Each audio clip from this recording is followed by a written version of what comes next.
Olá, amigos aprendizes do Evangelho. Estamos aqui mais nessa noite, nesse Evangelho diário que estamos fazendo durante a pandemia.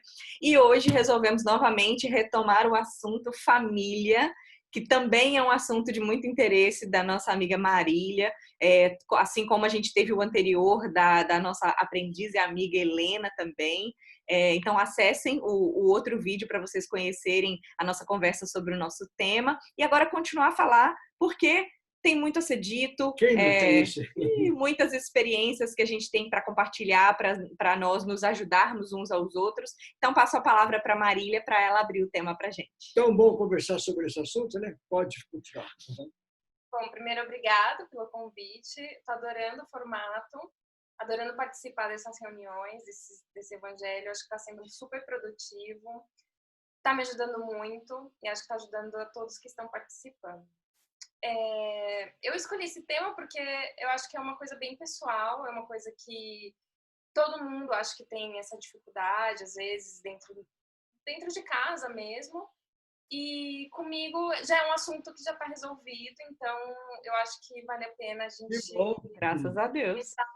E eu passar um pouco dessa minha experiência.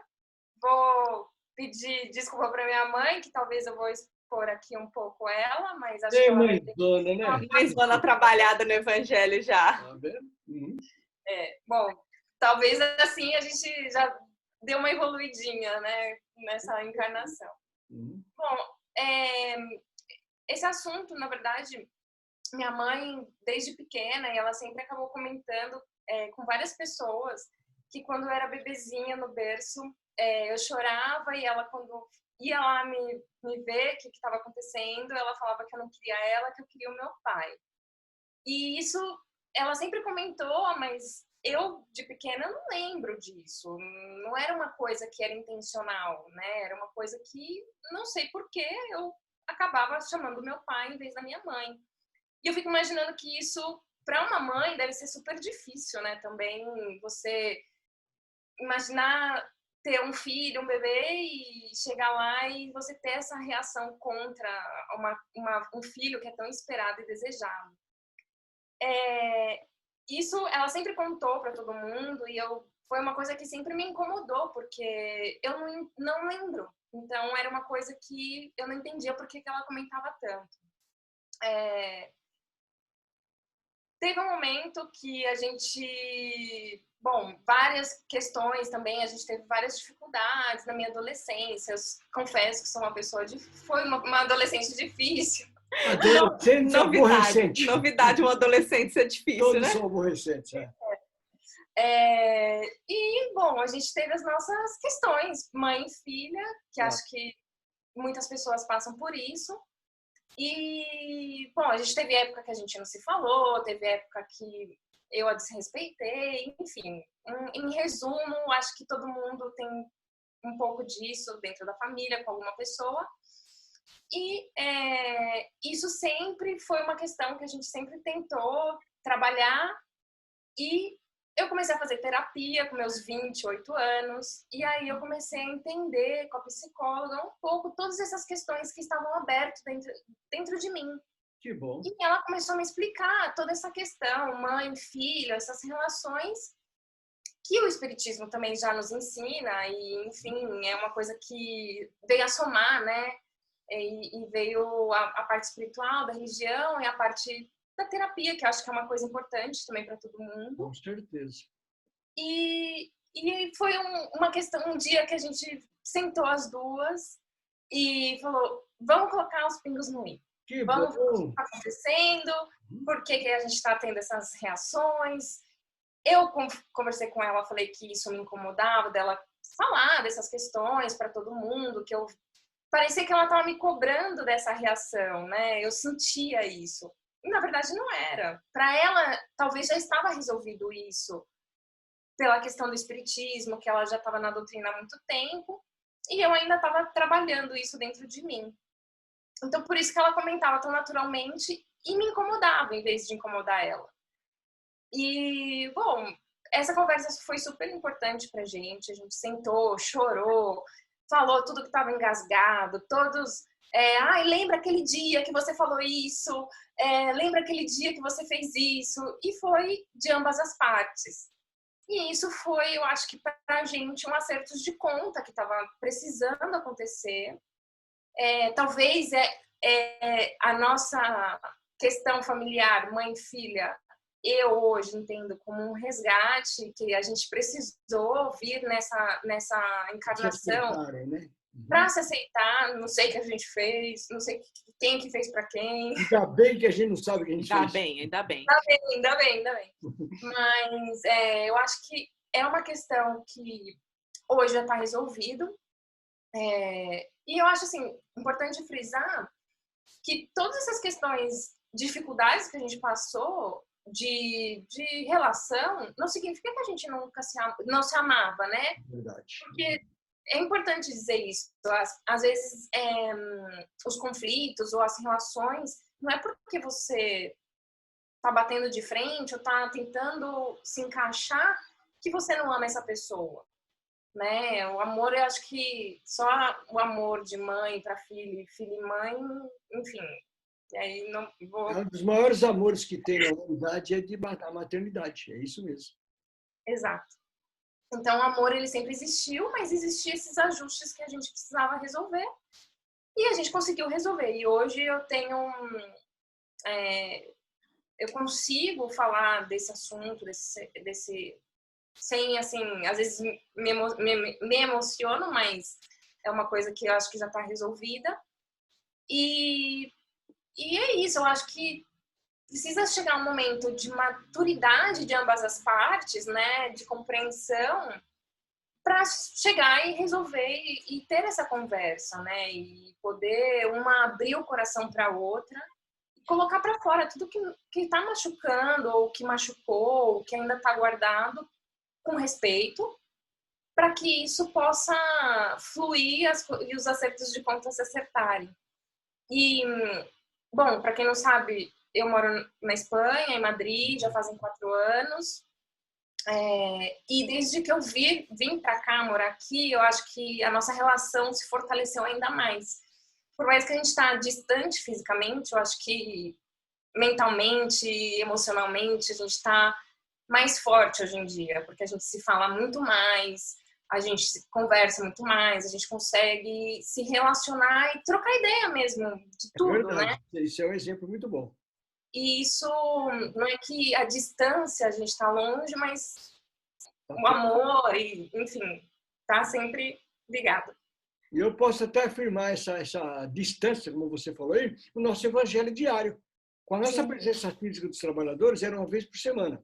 Hoje, nós estamos longe um do outro, no caso de isolamento social, né? Nós estamos longe, mas nós estamos mais perto espiritualmente. E todos os dias. E todos os dias. Olha, e você deu uma demonstração aí, Marília, que vocês já se acertaram, vamos dizer assim. Porque é difícil alguém sentar e conversar como vocês fizeram.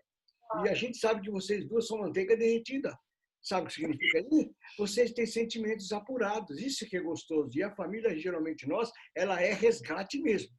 Mas os anjos da vida estão em forma de pai. Não é isso? Para um, a mãe é para outro, o irmão, enfim, uma madrinha, um padrinho. Sempre tem as pessoas que estão nos ajudando. São os nossos anjos. Agora é com a Lívia, né? Ela vai te ajudar. Eu pensei em vários aspectos aqui, né? Aí eu devia ter pegado um papelzinho para anotar algumas coisas que eu pensei. Uma coisa legal que eu lembrei, um exemplo lá do Missionários da Luz, a história da reencarnação do Segismundo. Fica aí como sugestão para o pessoal ler o capítulo. Que meu pai já deve ter comentado lá no Grupo Espírita, né? Durante os estudos. Mas conta o caso de uma reencarnação planejada para um duro ajuste de contas entre o espírito Segismundo que ia reencarnar e o pai.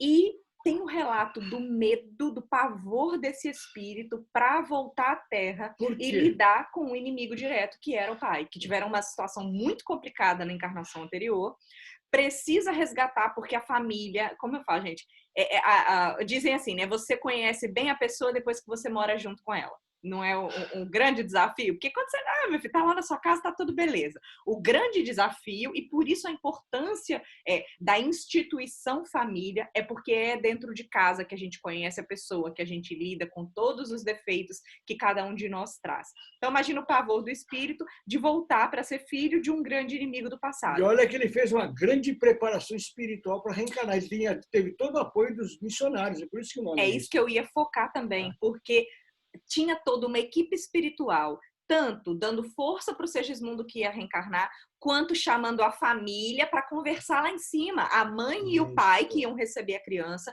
conversas e mais conversas para dar coragem para esse reajuste. E aí a gente vem para cá e esquece de tudo. Aí imagina, quando a gente toma contato com a doutrina espírita, como a gente já comentou da outra vez, né, que a gente tem esclarecimento sobre por que a gente está aqui, o que a gente está fazendo, com quem a gente está se relacionando, lembrando não só da parte negativa que a gente está no reajuste, mas que a gente também tem muitos amigos antigos, amigos milenares que estão na caminhada junto com a gente para dar esse suporte.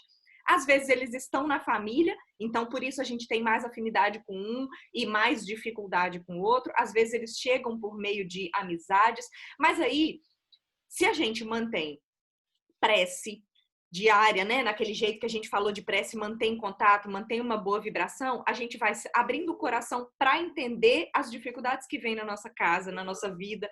E aí o que a Marília ressaltou, que é muito legal falar, né, o quanto a terapia também como atividade carnal, né, como profissão, né, a psicologia, a terapia, vem para nos ajudar a resolver esses conflitos internos, porque quanto mais rápido a gente resolve, quanto mais rápido a gente abre o coração para o outro e para nós mesmos, porque esse é um processo onde a gente aprende a se amar, onde a gente aprende a reconhecer os nossos erros, como ela falou, eu sei que eu não fui uma adolescente fácil.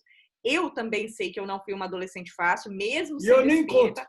Mesmo sendo espírita de berço, citei aqui já no outro estudo que eu sempre tive uma relação muito difícil com a minha mãe, e eu tenho o mesmo caso que a Marília. Quando eu me mudei para Aracaju, você vê, a relação com a minha mãe é tão difícil que quando eu me mudei para Aracaju, a minha mãe disse assim, pronto, agora eu perdi minha filha de vez. Olha a situação, olha o drama, né? Porque na minha visão era o drama, na minha visão de filha. Depois, a nossa relação melhorou. Eu tirava foto de cada coisinha que eu adquiria em casa, eu pedia opinião para ela sobre comida. Então, esse afastamento ajudou no nosso amadurecimento, a ponto de eu voltar, como eu estou aqui na casa, passo uma semana, 2 semanas, e a relação melhora muito, muito. Claro, a gente amadurece pelo passar da idade. As cobranças continuam, mas bem... Por quê? Porque nós ainda estamos em aprendizado. Mas, como eu falei no outro momento, quanto mais rápido nós nos reajustamos, melhor. E eu queria também fazer um comentário sobre o que ela falou de a mãe ir buscar a criança no berço, né? E sentir uma rejeição. E a Marília citou muito bem. Olha só, empatia. A filha, hoje, se colocando no lugar da mãe para dizer assim, poxa, como deve ter sido difícil para ela também, né? Como que ela deve ter se sentido? Como que nós nos sentiríamos se isso acontecesse com o nosso bebê? E aí, aproveitando os ensinos que a doutrina espírita nos traz, mãe e filha. O filho não é meu, não é exclusivo. Nós somos irmãos espirituais. Estamos aqui em posições que variam. Uma hora eu venho como mãe, uma hora eu venho como filho, uma hora eu venho como amiga. Isso é importante. Então, isso é muito importante, gente, porque às vezes a família tem um sentimento de posse muito grande, né? É meu. O meu filho precisa me amar porque eu sou a mãe. Nós somos irmãos de humanidade em aprendizado. O nosso objetivo é amarmos a humanidade, é expandirmos esse amor. Por isso a gente falou sobre adoção, por isso a gente falou sobre ir fazer trabalho voluntário, ir num orfanato, interagir com crianças que precisam ser amadas. Quantas pessoas não têm amor em casa, não têm esse amor tradicional, né? Essa expressão calorosa em casa e acaba buscando e encontrando no outro, na rua. Como a gente fala, né? Quanto mais a gente doa amor, nós somos os mais beneficiados pelo amor que a gente recebe. E no outro tema, pedir obtereis é onde a gente pega todos os recursos sabendo pedir. A gente aprende isso. Sabendo o que buscar. Eu acho que essa é uma situação que todo mundo vivencia. seja antes com a mãe, com o pai, com o irmão, com a próxima família, com o futuro, com os nossos filhos. Então, acho que é estar preparado para isso, para abrir a nossa mente, quebrar paradigmas de achar que a família sanguínea é especial. Ela é especial, porque geralmente é onde estão os nossos maiores desafios nessa encarnação. Olhar para isso com um olhar diferente, eu acho que faz muita diferença. Inclusive, para a super difícil situação de perder um filho. Perder uma criança, como foi com os meus pais, que perderam meu irmão com 3 anos de idade, e hoje eles veem o quanto isso foi um abrir de olhos. Então, o que é perder uma criança? Que doutrina, que filosofia religiosa que explica isso como espiritismo? Que é como os oradores falam.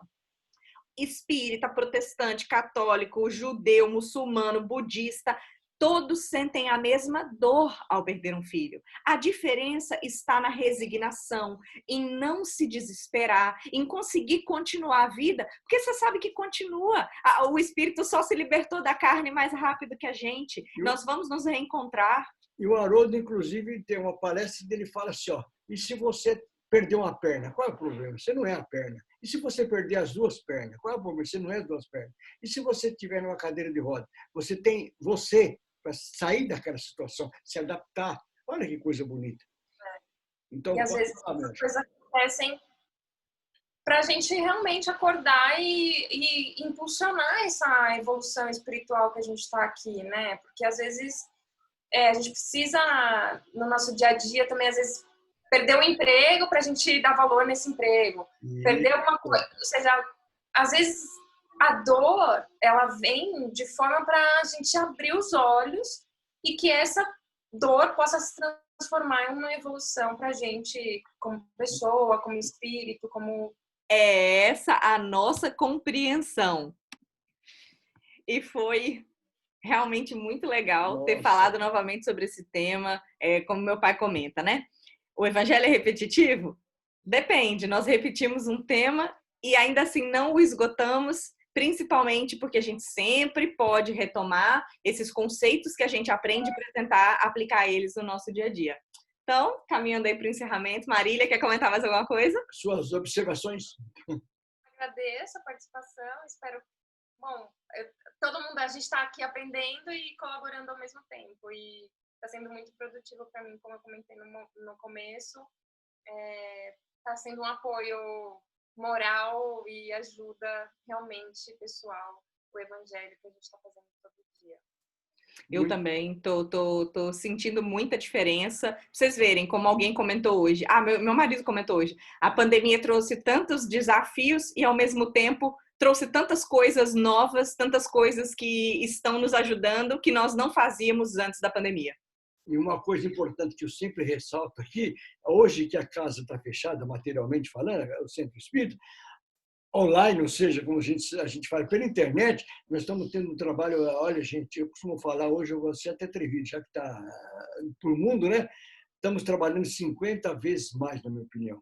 Estamos atingindo lugares que não temos nem noção. Estamos comentando aquilo que o Adão Nonato falava. Se você não pode ir a um centro espírita, seja um centro espírita. Com certeza. E esse Adão Nonato, para quem quiser saber quem é só acessar o radioboanova.com.br ou então Rede Mundo Maior de TV.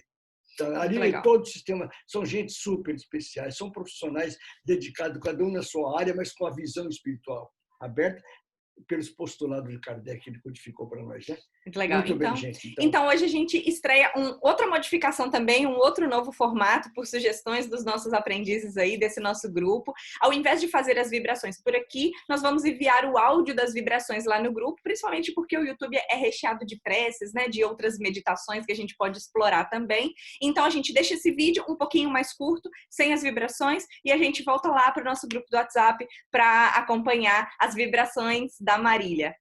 Até lá, abraço a todos. Obrigado, Marília, pela presença. Tá? Tchau, tchau. Tchau, gente.